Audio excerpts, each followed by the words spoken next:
Bonjour à vous tous et toutes qui suivez le journal de FUI sur YouTube et autres réseaux sociaux. Merci pour l'intérêt que vous portez au journal. Aujourd'hui, nous sommes en compagnie de Michel Lugon-Caron de FUI, qui, de par son engagement dans l'humanitaire en Afrique auprès des plus démunis, illustre parfaitement cette phrase de Saint-Exupéry dans Terre des Hommes. Être homme, c'est précisément être responsable. C'est connaître la honte en face d'une misère qui ne semble pas dépendre de soi. Bonjour Michel. Salut. Oui, nous sommes là aujourd'hui pour parler de l'association Mathieu que tu as créée le 15 septembre 2020. C'est ça, oui. Pourquoi le nom Mathieu? Le nom Mathieu, c'est en hommage à mon fils qui est décédé dans les montagnes de Fuy. Voilà, et lorsque on perd un enfant, la vie n'est plus du tout la même. Alors, j'ai voulu fonder cette association pour une sorte d'hommage, une sorte d'héritage que j'aimerais transmettre à mon fils qui a disparu. Voilà un peu. Voilà. Quand on perd un enfant, c'est une épreuve qu'on ne peut pas mesurer, une épreuve incommensurable. Et puis, c'est le trou noir. C'est une catastrophe, c'est une bombe au milieu du foyer familial. Alors, les parents ramassent, ça bien sûr, mais les frères et sœurs aussi. Et c'est une explosion. Et comme ma fille Claudine, la grande sœur de Mathieu, avait 20 ans, et Valentin 15 ans, ça a été une catastrophe pour tout le monde. Et puis après, il y a des retombées, on ne sait pas trop ce qui se passe.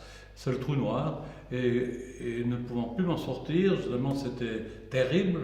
J'ai été voir une connaissance qui avait perdu son fils sous une avalanche, qui était aussi chef d'entreprise. Et je lui ai dit, écoute, comment tu fais? Parce que moi, je ne sais plus comment je dois faire. C'est vraiment, je n'arrive pas à supporter. On arrive dans une forme de désespoir. Et il m'a dit, mon cher monsieur, mon cher Michel, il y a une seule chose, c'est le travail, le travail, le travail. Et quand il m'a dit ça, ça m'a choqué. Choqué, et comment il perd son fils, je perds mon fils, le travail. On n'a plus l'envie de rien, on n'a plus rien du tout. Et finalement, comme Mathieu travaillait avec moi dans l'entreprise, et avec mon épouse, on a travaillé. Voilà. Ça nous a sorti, ça nous a permis de remonter un peu la pente.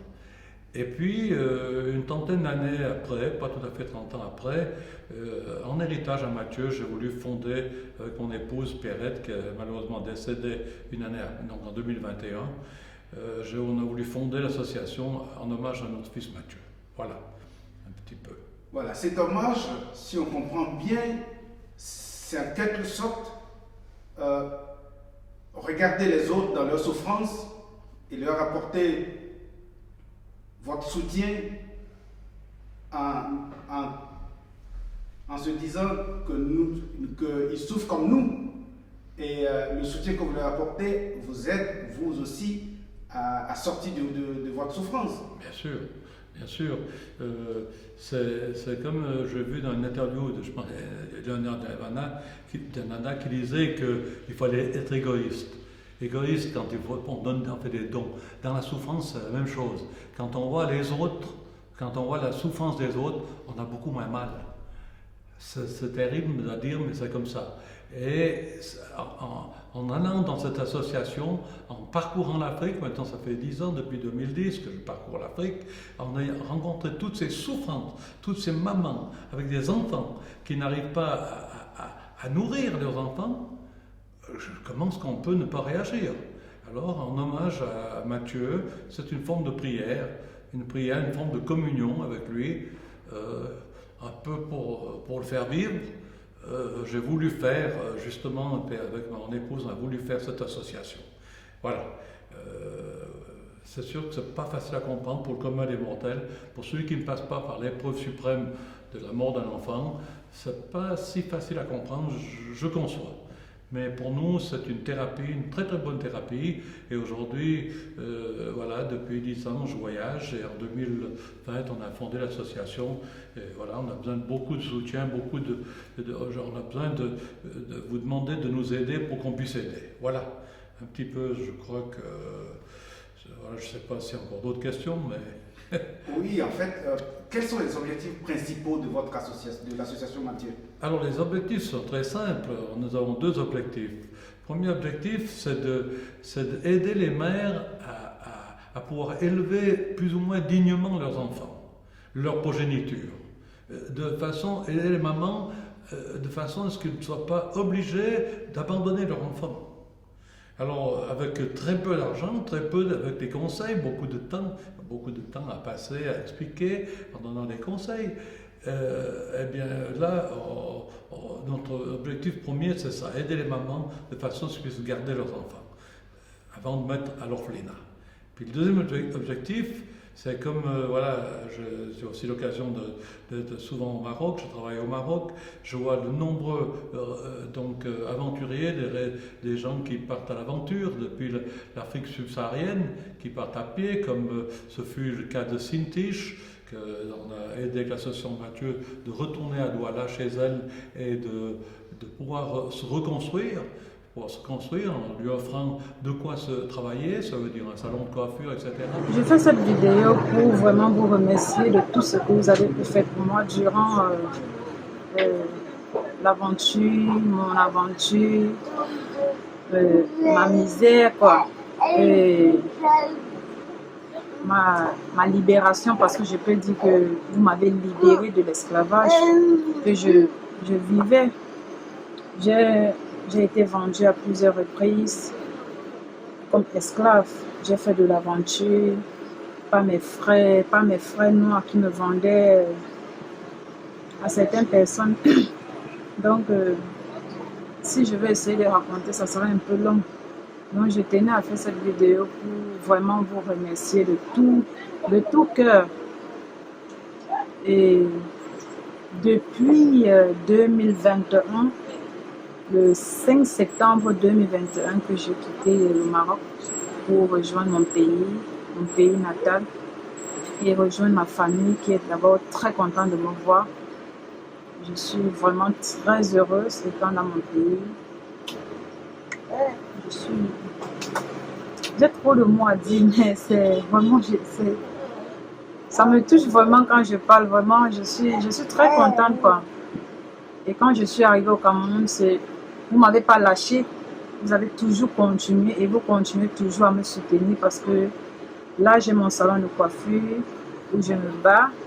Et quand je suis arrivée, j'ai vu ma fille qui était enceinte, donc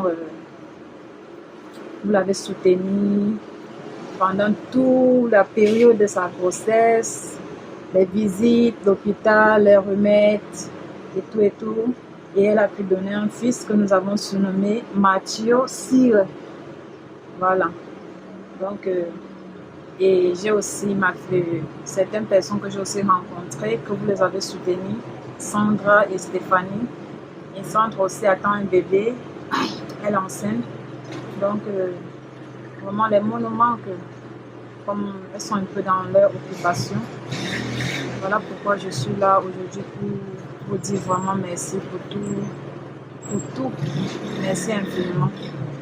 Elle-même, elle a eu cette semence-là, a apporté d'autres semences, puisqu'elle-même, elle a aidé d'autres personnes, 2 sœurs, Sandra, Stéphanie, elle a aidé Sorel, enfin, toute cette... on aimerait, nous, si vous voulez, que les gens puissent retourner dans leur pays librement. On aimerait aider à retourner dans leur pays librement et se reconstruire. Parce que quand ils partent de là-bas, il ne faut pas fermer les yeux, quand ils partent de l'Afrique subsaharienne, eh bien, c'est des gens qui viennent parce qu'ils n'ont rien à faire, n'ont pas aucun espoir. Et l'homme vit d'espoir, et je comprends que ces gens partent. Alors, il ne faut pas seulement mettre des barrages pour ne pas laisser rentrer, il faut commencer à construire l'Afrique et responsabiliser ces gens parce qu'ils ne sont pas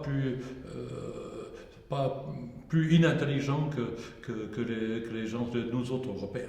Et en Afrique, il y a beaucoup de choses à faire. Et voilà. Nous avons déjà fait. C'est une réussite avec Sintiche. Je suis fier de ça. Sintiche elle-même a pris deux filles, Sandra et Stéphanie, comme je viens de dire. Et puis il y a aussi Sorel. Sorel a accouché parce que là-bas, malheureusement, ses filles, Sandra est enceinte aussi maintenant, elle va avoir le bébé dans deux mois. Et puis Sorel, elle a fait un enfant. L'association Mathieu est intervenue pour aider. Pour aider à l'accouchement. Pendant 8 mois, elle n'a pas eu ni contrôle médical, rien du tout. On a aidé, et puis aujourd'hui, elle a accouché d'un petit garçon qui s'appelle Mathieu. Voilà, Michel, en t'écoutant surtout sur l'un des objectifs qui concerne l'immigration, il est clair que pour la meilleure lutte contre l'immigration, c'est d'aider les gens sur place à faire face à la misère. Bien sûr. Et puis, ceux qui se retrouvent, par exemple, dans le grand cimetière de la Méditerranée, au lieu de leur donner le moyen de faire le chemin du retour pour ne pas arriver au grand cimetière, comme le cas de cette jeune dame que vous venez de citer, Suchiche, que vous avez rencontrée au Maroc, vendue plusieurs fois selon son histoire, et que vous avez aidé à retourner au Cameroun. Et je crois que les démarches pour obtenir les papiers n'ont pas été aussi si faciles. Est-ce que tu pourrais nous toucher quelques mots sur cette bataille du retour de Sintiche au Cameroun? Bien sûr, bien sûr. Sintiche, donc elle est partie en aventure, elle avait 27 ou 28 ans, je ne sais plus. Elle est partie, elle pensait rentrer en Europe, on lui avait promis, ce sont des criminels, des passeurs criminels qui ont demandé 1 000 € à la famille alors qu'ils n'avaient rien du tout. Ils habitent dans le bidonville à Douala, ils n'avaient rien du tout. Ils sont partis. Quand elle arrivait ils sont partis depuis Douala, donc Cameroun, rentrés au Nigeria. Au Nigeria, ils sont allés jusqu'au Niger. Entre le Nigeria et le Niger, la voiture s'arrête et ils redemandent 500 €. 500 €. Alors, les m'apprend non plus, parce que pour récolter 1 000 €, ils ont dû demander à toute la famille, demander même une dame qui était intervenue pour aider à payer. Donc, comme elle n'avait pas les moyens de redonner les 500 €, ils ont vendu. Ils ont vendu en 2017 des jeunes femmes de 28 ans. Aujourd'hui, en 2017, c'est en 2017, mais aujourd'hui en 2023, j'ai appris ça avec son histoire. Elle était vendue et elle a été revendue pour 350 €, revendue aux gens du désert. Ensuite, revendue comme elle a été revendue, donc de fil en aiguille, elle a réussi à trouver, elle a pu prendre un convoi, s'échapper, prendre un convoi, arriver jusqu'à Alger, en Algérie. En Algérie, elle a pu trouver une Camerounaise qui avait marié un Algérien qui a aidé à passer sur la frontière par Oujda, donc le nord du Maroc, pour essayer de traverser la mer. C'est la mer Méditerranée qui est le plus grand cimetière. Tout le monde sait que c'est le plus grand cimetière, on n'en parle pas beaucoup. Puis tout le monde sait aussi que l'Europe, que nous, les Européens, payent les Marocains pour empêcher de passer en Europe. Voilà. Alors, elle s'est fait attraper par la police, et puis elle a été ramenée dans les bas-fonds d'Agadir, où elle a été réduite à l'esclavage. Puisqu'elle travaillait dans une coopérative, elle a pu trouver un peu de travail dans une coopérative avec 50 dirhams par jour, ça fait 5 francs suisses par jour. Voilà, depuis 6 h le matin jusqu'à 23 h le soir. Après, on parle de concurrence déloyale des fruits, ça en l'occurrence c'était des tomates ou des légumes ou des choses comme ça. Voilà. Alors là, nous avons retrouvé une première fois, comme elle faisait, comme elle ne gagnait pas assez, elle faisait aussi de la mendicité au carrefour. Puis avec un ami, on l'a retrouvée. Puis j'ai demandé, mais qu'est-ce que tu fais là? Qu'est-ce que vous faites? Et c'est là qu'elle m'a expliqué son histoire. Et là, je lui ai prêté mon téléphone parce qu'il y avait 4 ans, en tout cas 3 ans qu'elle n'avait pas revu sa famille, ni son fils David. Alors il a pu téléphoner à son fils David. Ensuite, on s'est perdu un peu de vue. Et puis, au début 2021, je ne me rappelle plus bien les dates, on se retrouvait, c'était toujours le Sadaqallah, la charité, donc au Maroc. Et puis là, j'ai dit non, il ne faut pas que tu continues ça. Qu'est-ce que tu veux faire? Est-ce que tu veux rentrer chez toi? Voilà, il a dit moi j'aimerais bien retourner, mais il n'y avait plus les moyens ni d'avancer ni de reculer. C'est comme ça que donc l'association Mathieu, on a intervenu et puis on a réussi pour obtenir un passeport. Et le passeport, ça ne va pas. On sait très bien que malheureusement, les pays ne veulent pas reprendre. Il faut lire un peu entre les lignes. Vous avez voulu quitter notre pays, démerdez-vous. Voilà, en gros, c'est ça. Alors, on a mis presque une année pour avoir le passeport. Et puis, quand on a obtenu le passeport n'avait ni le tampon d'entrée au Maroc, ni le passeport est un passeport vierge. Et alors, il fallait encore laisser passer.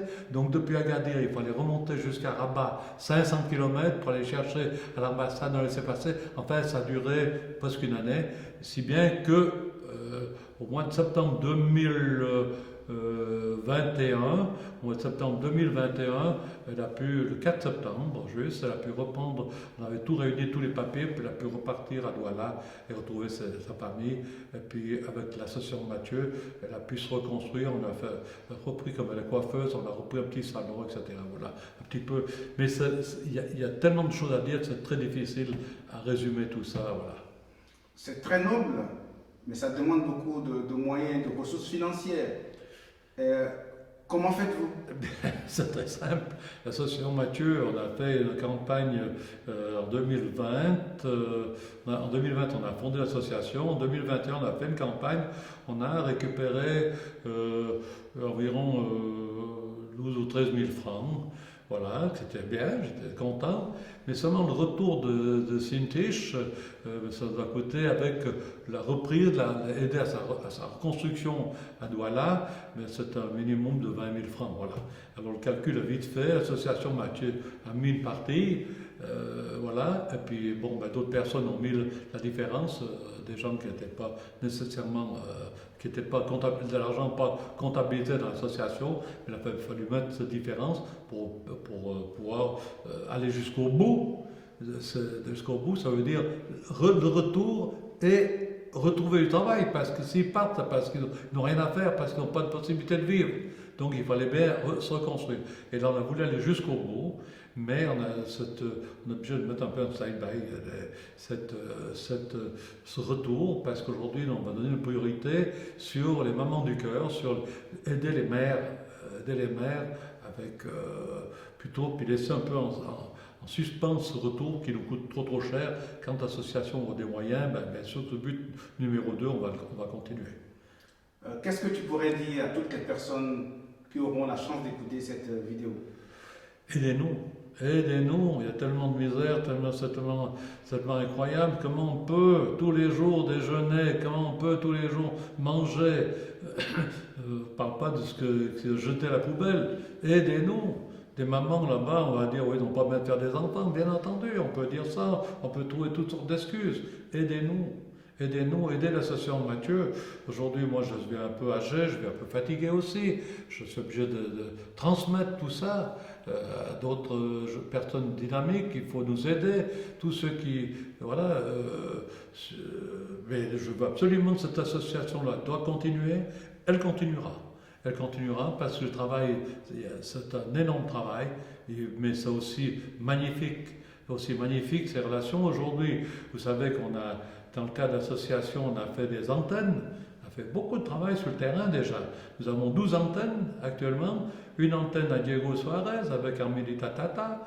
Là, l'association aide Armidita Tata, qui est enseignante, qui s'occupait des enfants de la rue, et s'occupait d'enseigner. Maintenant, elle fait des études d'avocate. L'association paye un peu des études, qui est un petit peu en dehors du but, mais qui est quand même dans le but, puisque Armidita Tata va s'occuper de l'antenne de Diego Suarez, dans le nord de du Madagascar. Et là, actuellement, elle fait des études d'avocate. L'association aide à faire ça pour justement s'occuper des mamans du cœur, que peut-être ça on pourra encore expliquer tout à l'heure. Mais nous avons fait 12 antennes et chaque antenne doit pouvoir subvenir à toutes les mamans du quartier, aider les mamans du quartier pour aider à élever leurs enfants de toujours le même but. Aidez-nous, s'il vous plaît, aidez-nous. Je ne sais pas si si je suis très... voilà. Oui, bon, merci beaucoup. Merci. Tu nous as bien expliqué les projets et les préoccupations sur le terrain. Ouais. Tu nous as bien expliqué ce que l'association a déjà réalisé sur le terrain. Et là, on sent que, ou bien on voit qu'on a beaucoup de moyens, on a besoin de moyens, on a besoin d'être solidaire, parce que en aidant les gens qui sont dans la misère à rester chez eux dans de meilleures conditions, lutte en quelque sorte en amont contre l'immigration. Bien sûr, c'est le seul moyen. Et là, c'est le seul moyen. Il est clair que ce n'est pas le combat d'une seule personne, mais de nous tous. Et donc merci de nous avoir apporté cette lumière. Moi je dis vraiment aidez-nous à aider. Il y a beaucoup de choses à faire. On sait très bien que c'est une goutte d'eau dans cet océan de misère. Tout le monde sait ça. Moi aussi je sais ça. Voilà, c'est une goutte d'eau dans l'océan de misère. Mais c'est notre goutte, comme disait Sœur Teresa. C'est notre goutte, la goutte à nous, à vous tous qui allez nous aider à pouvoir avancer un peu avec l'association Mathieu, avec cette œuvre-là. En hommage à mon fils, c'est un peu mes prières, un peu la communion avec Mathieu, avec mon fils, que j'aimerais propager, que j'aimerais continuer. Voilà. Merci pour cet entretien et toutes ces explications. Et je crois que ce sera un écho chez toutes les personnes qui vont regarder cette vidéo. Merci beaucoup, Michel. Merci Dieudonné, merci à toi. Merci.